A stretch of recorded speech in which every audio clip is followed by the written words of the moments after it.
There's always something to bet on. It doesn't feel like real money. They call me the queen of betting. My biggest win is over £500. But over the month, I staked £46,000. I blew my whole month's wages in 45 minutes, basically. What?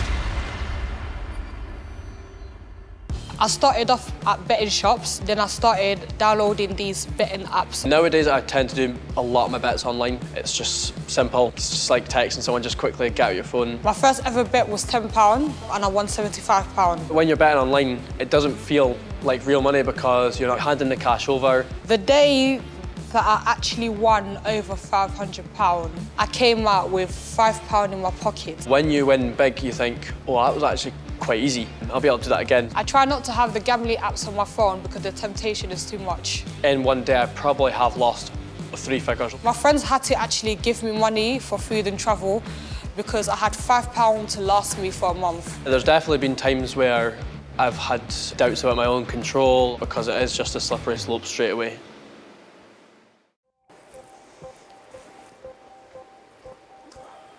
How you doing, mate? I'm Matthew. good, thank you. Nice to meet you. And you.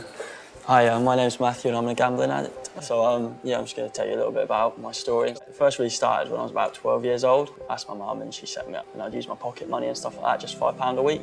Then I came to about 15, 16 years old. I found like in-play betting groups. I didn't tell my mum about that. I used details in her account. It got to a stage where I went through a whole bank balance. Yeah, so it ended up declined, no more money in our bank. And then as soon as I turned 18, I obviously was introduced to gambling credit. I think over the next 2 to 3 weeks, I ended up taking out 3 credit cards, 2 different loans, about £1,500. And then I lost that all within about a month. And through that month was where my gambling really spiraled out of control. Put all my wages into gambling, I've used all my credit cards and loans. So then I start to look to friends and family for money. So I would be telling them that I need money for different things, but it would just be for gambling. That's December 2018, you can see there. I actually ended up £1,342 down for the month, but over the month I staked £46,000. What? It came to the end of the month and I suddenly had a lot of bills which I had to pay out. I knew I wasn't going to be able to pay them all. Yeah. So my instant response was, I'll go to gambling. I can gamble all the money, I can get my wages through. All I need to do is double it up. I blew my whole month's wages, £750, in 45 minutes, basically. It just reached a stage where I sat there and I just thought, I can't do this. I've let people down so much in the past, and it's always come back to the gambling. I've always ended up lying for the gambling, and I just didn't see a way out.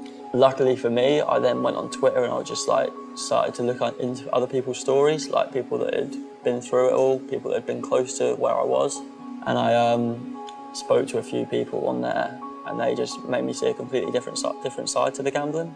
Looking at the numbers that you used to spend, I'm really shocked. Yeah. It's kind of giving me a warning sign to be careful what amount I used to bet. You've got to be really careful about how quick it can escalate. To stop it progressing and stop it escalating, you've got to be open and speak to people around you. Yeah. So now I have a credit score of 13. I can't get a mobile phone contract out. I can't ever get like car insurance, pay it monthly and stuff like that. Anything which is paying monthly. Why did they blacklist you? Yeah, so I've had defaults, CCJs, all that sort of stuff, just because I've not been able to pay back the money. It's not just the money in the moment. It really can have like a long-term effect on you. I'm definitely gonna be more disciplined because the amount that you have lost. Yeah. You tell me that is huge because it's obviously, if I was to get to that, I know where that goes in the next step and the next step. So I think hearing what you've been through is completely changed my opinion and my knowledge of how bad it can get.